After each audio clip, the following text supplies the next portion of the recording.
पुरानी पेंशन को लेकर के भोपाल से एक महत्वपूर्ण जानकारी आ रही है कि मध्य प्रदेश कर्मचारी मंच ने भारत के प्रधानमंत्री नरेंद्र मोदी को पत्र लिखकर मांग की है कि केंद्र सरकार भारत के संविधान में कर्मचारियों को दिए गए पेंशन के अधिकार का हनन न करे और तत्काल पीएफआरडीए एक्ट 2013 को समाप्त करके 2005 के बाद नियुक्त सरकारी कर्मचारियों के लिए पुरानी पेंशन योजना ओपीएस लागू करने के आदेश जारी करे।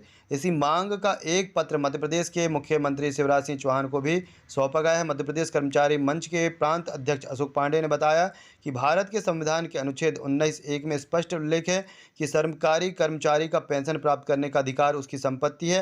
राज्य सरकार को इस कार्यपालिका आदेश जारी करके रोकने का अधिकार प्राप्त नहीं है।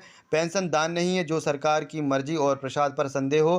पेंशन प्राप्त करने का अधिकार सरकारी कर्मचारी को प्राप्त मूल्यवान अधिकार है। सरकारी कर्मचारी को पेंशन प्राप्त करने का अधिकार राज्य सरकार के आदेश पर नहीं बल्कि पेंशन नियमों के बल पर प्राप्त है। यदि सरकार सरकारी कर्मचारी के पेंशन को कम करके या उसे रोकने का मनमाना आदेश पारित करती है तो इसे संविधान के अनुच्छेद 19(1) एवं 31(1) का उल्लंघन होगा। संविधान में स्पष्ट व्याख्या होने के बावजूद भी केंद्र एवं राज्य सरकार शासकीय कर्मचारियों के पूर्ण पेंशन के अधिकार का हनन करके पीएफआरडीए एक्ट 2013 के माध्यम से कर्मचारियों के ऊपर एनपीएस योजना थोप रही है जो कर्मचारी विरोधी है। एनपीएस योजना से कर्मचारियों को ना तो पेंशन मिल रही है और ना ही बुढ़ापे का सहारा है, ना ही सरकारी कर्मचारियों को उसके वेतन से काटे गए पैसों की जमा राशि मिल रही है। सरकार ने एनपीएस योजना के माध्यम से कर्मचारियों का भविष्य निजी हाथों में सौंप दिया है। कर्मचारियों की जमा पूंजी सट्टा बाजार में लग रही। तो हम वो संविधान का अनुच्छेद भी देख लेते हैं जहाँ पर पुरानी पेंशन को जो है वो अधिकार बताया गया है। आप देख सकते हैं यहाँ पर जो आर्टिकल 19(1) है,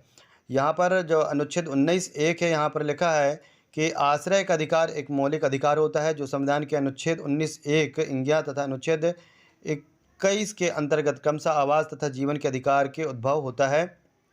और यहाँ पर जो इसमें दिया हुआ है अनुच्छेद 19(1) चा और 31(1) के तहत कि सरकारी सेवक का पेंशन प्राप्त करने का अधिकार संपत्ति है और राज्य को कार्यपालिक आदेश द्वारा इसे रोके रखने के को प्राप्त नहीं है। पेंशन दान नहीं है जो सरकार की मर्जी और प्रसाद पर संदेह हो।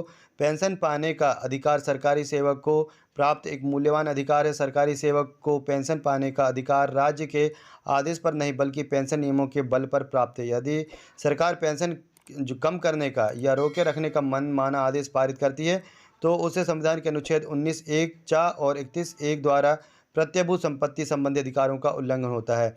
और ये जो आदेश दिया गया था अनुच्छेद 1 के तहत कहा गया था, ये देवकी नंदन प्रसाद बनाम बिहार राज्य 1971 3 जो है उसके तहत नियम आप देख सकते हैं पंचायत जो भी है ये 305, तो इसके अधीन यह फैसला दिया गया था कि जो सरकारी सेवक है उसके पेंशन के अधिकार को नहीं रोका जा सकता क्योंकि ये जो है ये पेंशन का प्राप्त करने का अधिकार संपत्ति और राज्य के कार्यपालिक आदेश द्वारा से रोके रखने का प्राप्त नहीं है। तो इस प्रकार आप देख सकते हैं कि ये जो मूल अधिकार है, इस मूल अधिकार के अंतर्गत पेंशन को एक अधिकार माना गया है और यह किसी भी राज्य को या केंद्र सरकार को रोकने का अधिकार प्राप्त नहीं है। सुप्रीम कोर्ट भी इस बारे में कह चुका है कि कर्मचारियों को पुरानी पेंशन लागू की जाए। और इस संबंध में आपके क्या विचार हैं कमेंट बॉक्स में जरूर लिखें। चैनल को अभी तक सब्सक्राइब नहीं किया तो चैनल को सब्सक्राइब कर लें, वीडियो को लाइक शेयर करना ना भूलें। धन्यवाद।